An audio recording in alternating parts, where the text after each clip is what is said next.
Hi, Happy New Year to everybody. So I'm excited for my fourth segment of our Saving Your Future book. So hello, book clubbers. I hope you're learning something every time I do these video segments, okay? So let's go ahead and get started in our fourth segment of our book study. Okay, so for today, we are going to talk more about taxes. But last time we stopped on this one. Okay, we stopped talking about, we stopped on the topic of compound interest. So this was the last page I discussed last time. um, so compound interest works both ways. So last time I talked to you about how compound interest can work against you and can work for you. Okay, so it can make you and it can break you. um, compound interest, just some examples so you understand what the two types of compound interest are. Um, we have, oh, not two types. We have the simple interest and the compound interest. So let's take a look at two examples here. Okay. So simple interest versus compound interest. Let's take an example of Mr. A putting $10,000 in a savings vehicle with 8% simple interest, and Mr. B putting $10,000 in another savings vehicle with 8% compound interest annually. So for example, this is like a savings account, okay? Or maybe like a product with an 8% deferred account, like a 401k or 403b, all right? So Mr. A, talking about simple interest, okay? On year one, he put in $10,000, so that's times 8%. 8% is $800, so that means at the end of year one, client A has $10,000, $10,800, okay? On year two, again, another simple interest is getting 8% of 10,000, that's another $800. So that means at the end of the year, okay, 10,800 plus 800 is $11,600, okay? On year three, okay, another $800, so simple interest, so that means $11,600 plus 800 is 12,400, okay? And so on and so forth. So if you calculate just a simple interest on year 10, client A has $18,000 at the end of year 10, okay? So that is what we call simple interest. Now with simple interest, Mr. A earns $800 every year or $18,000 over 10 years. Now let's look at an example of compound interest, and Mr. B has a compound interest in his account, okay? So year one, $10,000 times 8% is $800. So that means on year one, client A or Mr. B has $10,800. On year two, okay, since this is compound interest, that means whatever money he has, you multiply that by 8%. So that means on year two, he gains $864. So 864 plus 10,800 is 11,664. Okay, so that is what we call compound interest, because you're getting the interest from the total amount itself, not the simple interest. Okay, so 11,664 times 8% is $933. So therefore, on year three, he now has 12,597.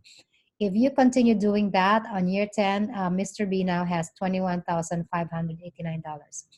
So with compound interest, the savings vehicle of Mr. B gives him 8% on combined principal plus interest for the next year's calculation. So when you see the difference between simple and compound interest, you now understand how powerful it can be, okay?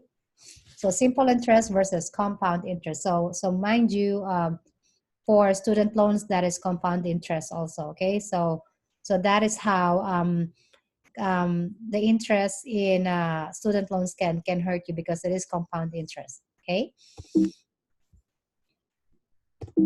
Next slide. All right. So the real rate of return. So when you save or invest, it is important to have a good rate of return. But what's the real rate of return? In other words, what do you really get? Let's take a look at some examples. So example one, okay, if you save $100 and you put it in 3% interest, okay, that means you're earning $3 per 100, okay? Now, so of course, you're gonna have to pay taxes on the earnings. So 25% of $3 is 75 cents, okay? So 103 minus 75 cents, after that, you're gonna get a total of $102.25. Now, you know, you have to consider the inflation rate. Inflation rate, the average inflation rate in the United States is 3.5%. So 3.5% of $100 is $3.50, okay? So the actual return you get after 1 year is $98.75. So after tax and inflation, you only get $98.75. So you lost. You lost around $1.25, okay? If you put your money in a 3% rate of return. Now look at example number 2. If you save $100 and then you put it in a 5% interest, okay, so that's $5 interest, okay, you pay tax for the $5. 25% of $5 is $1.25, so you subtract that. Therefore, you now have $103.75. Okay, again, considering inflation rate, that's $3.50 of 100. Okay, 3.5% of 100 is $3.50. So at the end, if you put your money in a 5% tax deferred account, you're gonna get $100.25 at the end. So after tax and inflation, okay, you earn 25 cents of your $100 since you put it in a 5% interest rate of return. Okay, so you must get about 5% or more interest to beat taxes and inflation. So remember the formula for wealth, right? Before in my, I think it was in my part 1 video, I talked about the wealth formula. Okay, so this is how you calculate your money after tax and inflation. Okay, so therefore this one is just showing you that if you're putting your money in an engine that is 3% or less, okay, you really don't earn anything because of inflation rate. All right, very simple. So inflation is the silent killer. Inflation is the rise in prices of goods and services over time. When prices increase, your purchasing power decreases. So for example, if the inflation rate is 3.5%, your $100 today will only be worth $96.50 next year. Okay? Inflation happens when a country prints more money than it earns. The result is everybody will lose some value of their money. Some refer to inflation as a hidden tax. Inflation is a major factor to consider when you build up your financial future. For instance, if you put your money in an account with a 0 rate of return, its value will certainly decline in the long run. In the last 100 years, from 1914 to 2014, the US inflation rate averaged 3.32%. Okay, and we talked about, let's take a look at the prices of some basic items over time. So yeah, as you can see here, okay, in the 70s, the new home was only $23,450. In the 90s, it was $123,000. And then in 2013, it went up to $89,500. This is because of inflation rate, okay?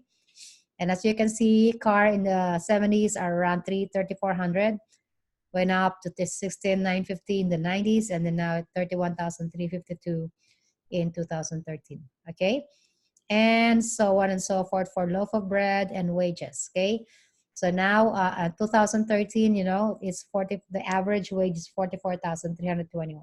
Okay, and that's just the, this is not even the high end. Okay, so that's how you understand inflation rate. Okay, so what will your $100 do in the next 20 years? Assuming the inflation rate is 3.5, is 3%. Okay, today's $100. So from years from now, so 5 years, okay, your $100 is now 86. Okay, so which means in the future your 100 you should have at least $116 just to equal 100. Okay, in 10 years, okay, your 100 is now $74. So the equivalent of 100 in 10 years is $134. In 15 years, the equivalent of $100 is $156. And in 20 years, the equivalent of $100 is $181. Say you plan to retire with $4,000 income per month in today's value. So 20 years later, at a 3% inflation rate, you will need to have saved $7,224 because of inflation rate, okay? So that's how you need to project, okay, how much money do I need for retirement? If nowadays you are living comfortably with $4,000, okay, so when it's time for you to retire, maybe after 20 years, that $4,000 will not be enough anymore. So that means you have to consider inflation rate, okay? So You will need to have 72.24 per month to maintain the same purchasing power. Are you prepared for it? Do you think that you should save more and spend less? Excuse me. Excuse for my coughing. I think I'm having some allergies today. Okay. So now let's talk about taxes. Who loves taxes? I don't, okay? I think a lot of people really don't like taxes, don't like paying taxes, although it helps the government, but it's really, it's a lot, you know? Benjamin Franklin said that nothing is certain in this world except for death and taxes. You make money, they tax you.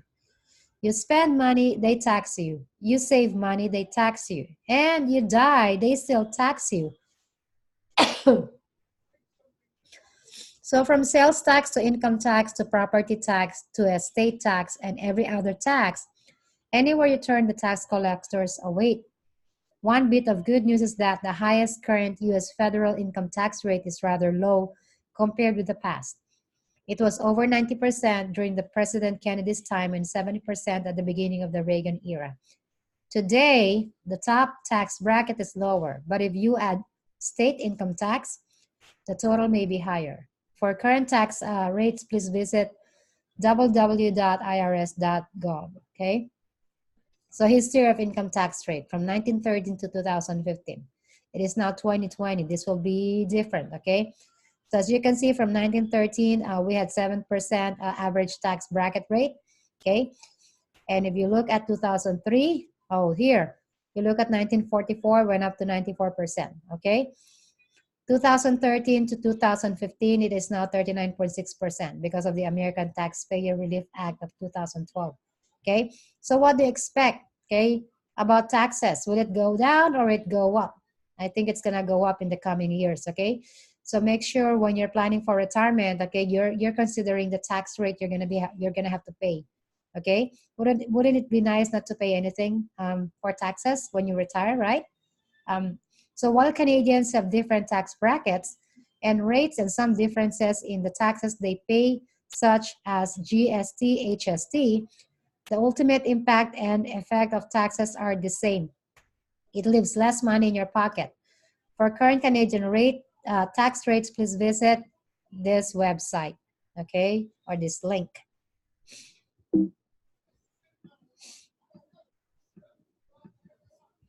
So I think that ends my topic for today. We are going to continue on taxes. Next time, we're going to start with taxes, and then I'm going to show you, if you don't want to pay taxes, then where can you put your money so that you will have to save money from, you'll have to save taxes from anything that you pay, okay? And I will talk about that next time. So thank you so much for listening. I hope I see you again on my next session on video number 4.